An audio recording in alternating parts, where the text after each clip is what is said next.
తీసుకురా అని చెప్తుంది. అందుకే ఈరోజు తెలంగాణ రాష్ట్ర ప్రభుత్వం అన్ని ప్రక్రియలు రాజకీయ పార్టీలను సంప్రదిస్తున్నాము, ప్రజాప్రతినిధులను సంప్రదిస్తున్నాము, సంబంధిత రాజ్యాంగబద్ధమైన సంస్థలకు ఫిర్యాదులు చేస్తున్నాము, మేము కేసు బిల్డ్ చేస్తున్నాం. రేపు ఇవన్నీ ప్రయత్నాలు చేసినా మా తెలంగాణ ప్రయోజనాలకు భంగం కలుగుతుంది. కేంద్ర ప్రభుత్వం, ఆంధ్రప్రదేశ్ ప్రభుత్వం తెలంగాణ ప్రజల ప్రయోజనాలను ఫనంగా పెట్టి గోదావరి జలాలను రాయలసీమ పెన్నా బేసిన్కి తరలిస్తున్నారు. ఇది మాకు తీరని అన్యాయము అని చెప్పి కోర్టుకు వెళ్ళినప్పుడు మనకి న్యాయం జరుగుతుంది. ఈరోజు అందుకే చంద్రబాబు నాయుడు గారికి నేను సూచన చేస్తున్నా, మీరు పక్క రాష్ట్ర ముఖ్యమంత్రి, కేంద్రంలో మీకు పలుపాడి ఉండొచ్చు, మోడీ గారు మీరు ఏం చెప్తే అది వినొచ్చు. అంత మాత్రాన మీ ప్రాజెక్టులకు అన్ని అనుమతులు వస్తాయని మీరు అనుకుంటే అది భ్రమ. అట్లాంటి వాటికి అవకాశం లేదు. తెలంగాణ రాష్ట్ర ప్రజలకు ప్రయోజనాలు కాపాడుకోవడానికి అవసరమైన ప్రణాళిక, వ్యూహరచన స్పష్టంగా ఉన్నది. మేము ఈరోజు వివిధ రాజ్యాంగబద్ధమైన సంస్థలకు మేము ఫిర్యాదులు చేస్తున్నాము. రాజ్యాంగబద్ధమైన సంస్థలు మా హక్కులను కాపాడడానికి, మా హక్కులను మాకు అందించడానికి ముందుకు వస్తే సరే, లేకపోతే న్యాయస్థానానికి వెళ్తాం. అక్కడ కూడా జరగకపోతే ప్రజల దగ్గర పోతాము. అంతిమ నిర్ణేతలు ప్రజల దగ్గర కూడా వెళ్తాము. ఈరోజు నేను వారికి రెండో సూచన చేస్తున్నా. ఈరోజు 3000 టీఎంసీల మిగులు జలాలు గోదావరిలో ఉన్నాయి అని మీరు నమ్మితే, చంద్రశేఖరరావు చెప్పిండని కాదు, చంద్రబాబు నాయుడు గారు నమ్మినప్పుడు గోదావరి బేసిన్ మీద తెలంగాణకు 968 టీఎంసీల నీటి కేటాయింపులు ఉన్నాయి. 518 టీఎంసీలు ఆంధ్రప్రదేశ్కు ఉంటే 968 టీఎంసీలు తెలంగాణకు అలొకేషన్ ఉన్నది ఉమ్మడి రాష్ట్రంలోనే. మా 968 టీఎంసీల వరకు తెలంగాణ ప్రాజెక్టులకు బ్లాంకెట్గా మీరు ఎన్ఓసి ఇవ్వండి. మా తెలంగాణ ప్రాజెక్టులకు 968 టీఎంసీలకు వాడుకోవడానికి సంపూర్ణమైన అనుమతులు వచ్చిన తర్వాత మేము ఆ ప్రాజెక్టులు కట్టుకున్నాక ఇంకా నీళ్లు కిందికి పోతే అది వరద. పైన మా సమ్మక్క సారక్కకు అడ్డం పెడతారు, మా సీతారామకు అడ్డం పెడతారు, మా కాళేశ్వరంకి అడ్డం పెడతారు. గోదావరి బేసిన్ మీద మేము కట్టుకునే ప్రతి ప్రాజెక్టుకు ఆంధ్రప్రదేశ్ అభ్యంతరం పెట్టి ఆ ప్రాజెక్టుల అనుమతులు రాకుండా ఆలస్యం చేసి ఇగో మిగులు జలాలు ఉన్నాయన్నాడు. మిగులు జలాలు ఎట్లున్నాయి? కేసీఆర్ దరిద్రం వల్ల, ఆకలి వల్ల, కేసీఆర్ తెలంగాణకు చేసిన ద్రోహం వల్ల నీళ్లు నీకు వరదొస్తున్నాయి.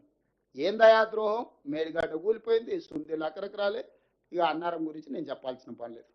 అవే చక్కగా ఉంటే ఆ నీళ్లు మేము ఎత్తిపోసుకుని ఉంటే నీకు వస్తుండేనో రాకుంటుండేనో లెక్క తెలుస్తుండే. ఇవాళ వాళ్ళ ధనదాహం వల్ల, వాళ్ళ దోపిడీ వల్ల మేడిగడ్డ కుప్పగూలింది. ఏమవుతుందా, ఒకటి పిల్లర్ గుంగిపోతే ఏమవుతుంది, ప్రాజెక్ట్ అంత ఉంది కదా అంటారు. హరీష్ రావు గారు, నీ గుండెకాయ ఊడవిక్తే నీకు తెలుస్తా, మొత్తం బాడెంత 6 అడుగులు ఉన్నావు, గుండె తీసి పక్కకు పెట్టు, నువ్వు ఉంటావో లేదో చూద్దాం. ప్రాణహిత చేవెళ్ల గోదావరి జలాల మీద మేడిగడ్డ అనేది గుండెకాయే.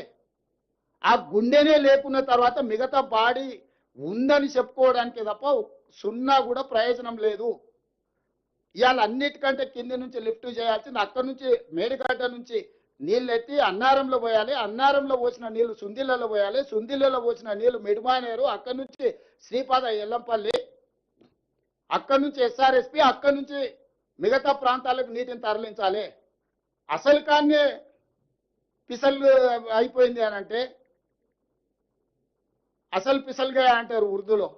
అసలు పిసలుగా భాయ్, आपको समझ में नहीं आ रहा, जान पूछ के बोल रहे या बिना ऐसी बोल रहे.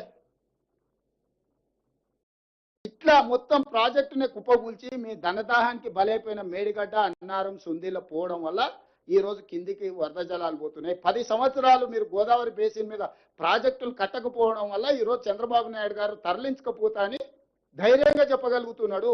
10 సంవత్సరాలు కృష్ణా బేసిన్ మీద మీరు ఏ ఒక్క ప్రాజెక్టు పూర్తి చేయకపోవడం వల్ల నువ్వు సంతకాలు పెట్టి తెలంగాణను మోసం చేసినావు. 811 టీఎంసీ నికర జలాలు అన్నాడు ఉమ్మడి ఆంధ్రప్రదేశ్కి కేటాయింపులు జరిగితే నువ్వే 2015లో పోయి సంతకాలు పెట్టినావు. మా తెలంగాణకు 299 టీఎంసీ చాలు, మీరు 512 టీఎంసీలు తీసుకెళ్ళమని.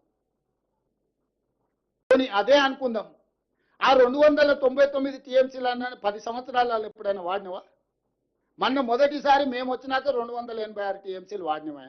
ఈ 10 ఏళ్లలో నువ్వు కల్వకుర్తి కానీ, భీమా కానీ, నెట్టంపాడు కానీ, కోయిల్సాగర్ కానీ, ఎస్ఎల్బిసి కానీ, పాలమూరు రంగారెడ్డి పూర్తి చేసి ఉంటే కనీసం నువ్వు చేసిన దుర్మార్గానికి ఆ నీళ్ళన్న వాడుకునేటోళ్ళం కదా.